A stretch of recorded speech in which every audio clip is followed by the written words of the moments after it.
People like, oh, you like Omar Epps from. Oh yes, you do. Oh my God. Okay, yes. Crazy, man.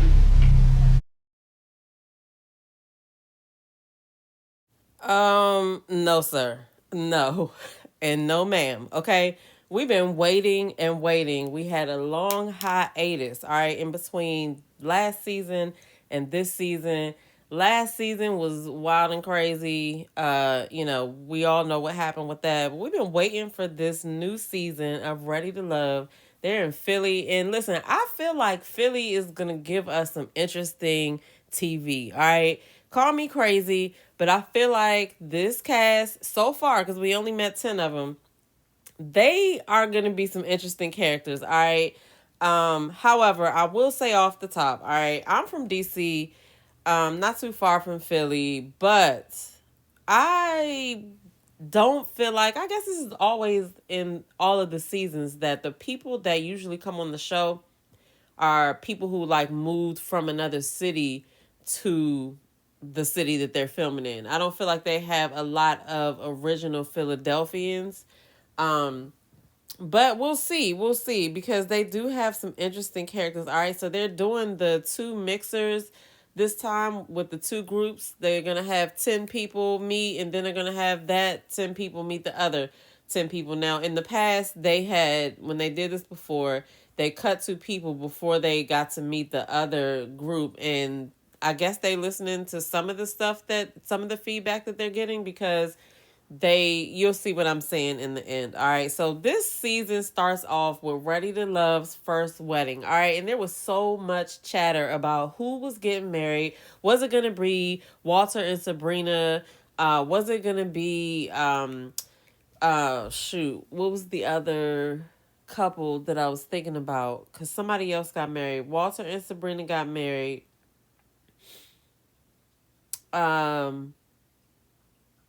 You know what? Okay, so Sabrina got married to J Dub, who was a content creator. I don't know if you guys know that. They got married recently. But my thing was, like, I was shocked to see Camille and Cornelius. Like, they are still together, and that is amazing, right? She looked, by the way, Melanin was popping. She looked good. All right, Zadia was there and Corey was there from their season of Ready to Love. But something about the vibe was not given to me. Like, I feel like Cornelius and Camille were not all the way happy with whatever was going on. I don't know. The looks on their faces, yeah, they said their vows to each other.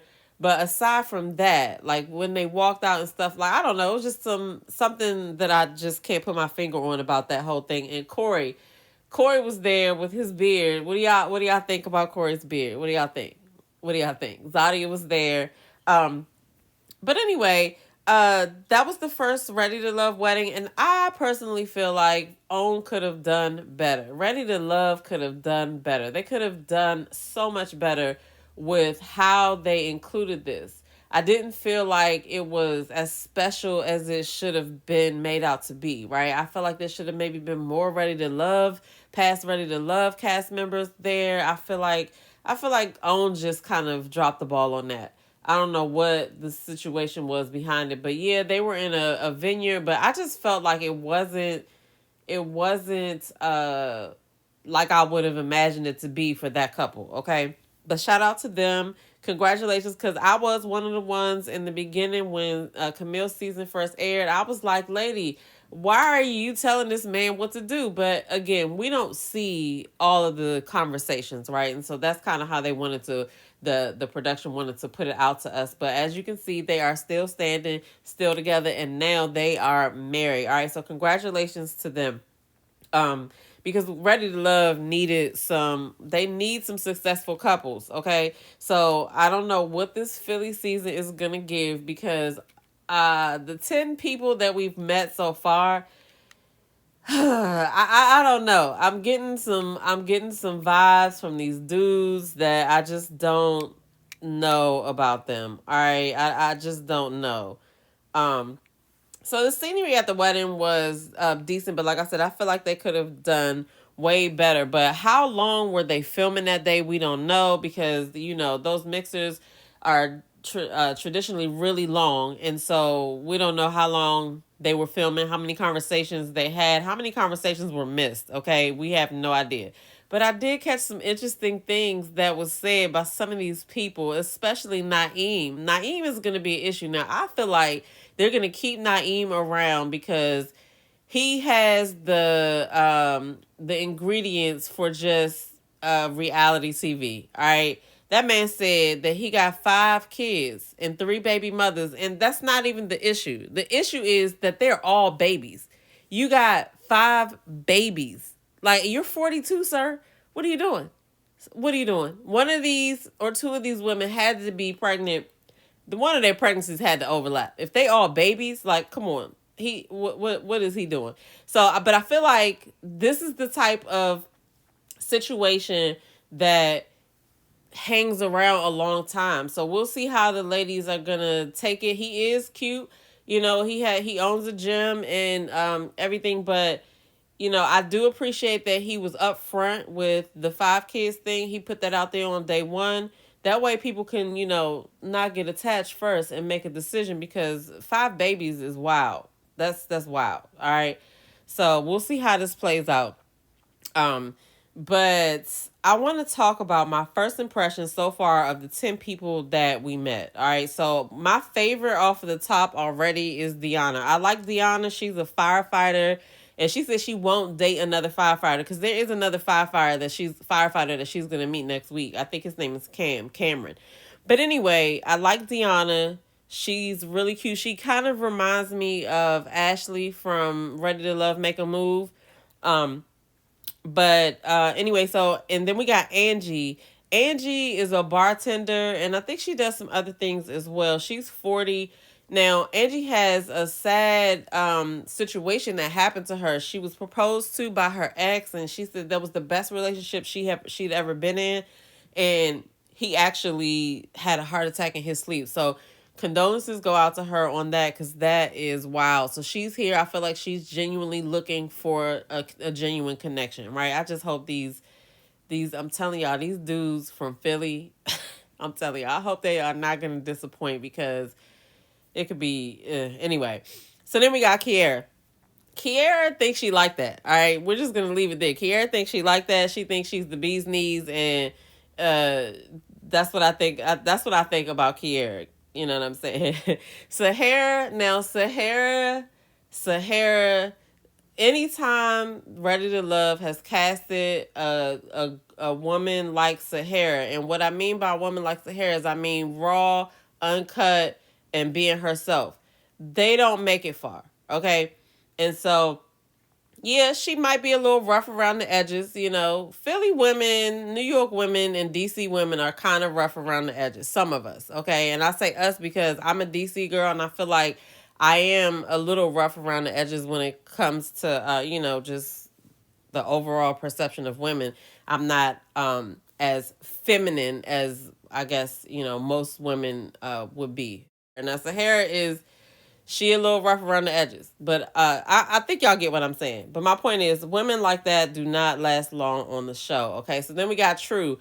True is, I don't know. I don't know. I can't gauge True yet. I do know that she is not about no bullshit. She is asking the right questions, and she is, trying to get to know people. So I feel like True is here genuinely as well. Now, Naeem is 42. He's a Sagittarius, all right? Along with them 5 kids, the 3 baby mothers, the 5 kids that are all babies. He's a Sagittarius. Sagittarius is, if you are into astrological stuff, Sagittarius' nicknames are the Eternal Bachelor. So do with that what you will. They claim they want a relationship, but they do a whole bunch of avoiding the relationship. So we're going to see. He said he here for love, but he got 3 baby mothers with 5 babies. 5 babies at 42 is just, listen. Y'all chime in the comments and tell me what y'all think. I could be wrong. Then we got Wayne, right? Wayne, I feel like is going to be the sleeper, because his aesthetic, the way he presents, it's like it's an acquired taste, but some of the ladies are feeling him. And it looks like Ashley, why am I calling her Ashley? Deanna. Deanna is gonna have a connection with Wayne going forward. But Wayne said he's a mama's boy. He seems like a genuinely nice dude. So we'll see how that goes. Then you got Eddie. Okay, Eddie. They were calling him Rick Fox. He does favor Rick Fox. But Eddie is 31 and he owns his own contracting, construction company. And he seemed like he got his head on his shoulders. However, I know how these shows go. In the beginning, we be like, oh, this person, da, da, da. And then something else comes up that you just didn't see coming. So we'll see. We watching you, Eddie. You know, tall, light skin. He's a cutie. So we'll see. We'll see what happens. And I mean, like I said, he owns his own construction company at 31. That's great. So then you got Jay or John. Jay goes by John. I don't know, but John homeboy shows up with these braids that I just can't understand. Cause you knew you was gonna be on TV, and yeah, you know they look neat and everything, but dude, no. And then in the clip, as you can see in the beginning, he said that people tell him he look like Omar Epps. Now I do understand why one would say that, but I don't think that it was to say that he looks exactly like him. Like he looked like he could be his like long lost cousin. If he was standing right beside Omar Epps and Omar Epps said, "This is my cousin," we might be like, "Oh, all right," but he do not look like Omar Epps. Okay. Anyway, and then we got no, let's go back to Jay/John real quick because he said that he was in an 11-year relationship and he walked away. He says he's a single dad and his kids are with the mother right now, but primarily he takes care of the kids. So I don't know whether we're going to get to meet her later when they do the whole meet the exes thing or what. Like if the kids are happy about it, is she happy about it? Like, I don't know what that's all about, but you know, it's always two sides to every story. Sometimes three, well, really three, because it's that person, and then the truth lies somewhere in the middle. So he's saying that he walked away, but I'm pretty sure she got something to say. But anyway, then we got Will. Now Will is 41, which I am not sure about that, but Will is 41. He's been married twice. He got married after his, I think, mom died, and he got married after his dad died. He got married twice, and he was only married for 1 year each time, and so. He said the first one he didn't like her. He just did it because he wanted to marry somebody that had met his mom. But I'm gonna need him to stop doing that. And he is a walking red flag for that reason. Like you just keep getting married and not getting married. Like what are you doing? The other reason that Will gets on my nerves is that he just does not come across genuine. He doesn't seem like he's comfortable. He don't look comfortable to me. I don't know, but yeah, if I had to pick people to cut right now, Will would have to go because what is he doing? You know what I'm saying? Then John, he would have had to go because I don't know where he thought he was coming. It's one thing to be yourself, be authentic, but like, there's so many different things he could have done to enhance his presence, you know what I'm saying? But I will say that even though I didn't like his aesthetics the first day, he seems to be impressing the ladies. I think Deanna liked him. I think it was one other person that liked him. So I'm just giving my opinion. I just don't feel like if he was my brother, I'd have been like, bruh, we're not going on there with those braids that, no, we're not doing that. But anyway, you know what I'm saying? I think, you know, no. But so let's get into the episode, right? So the episode, we already know, started out with that wedding. I already gave my thoughts on what I thought about the wedding. So the group, they mingle after the wedding, and I saw True offer to make a play for Wayne. So they're mixing and mingling. Different conversations are going on. You know, Tommy has already told them that somebody's going to get cut after the mixer.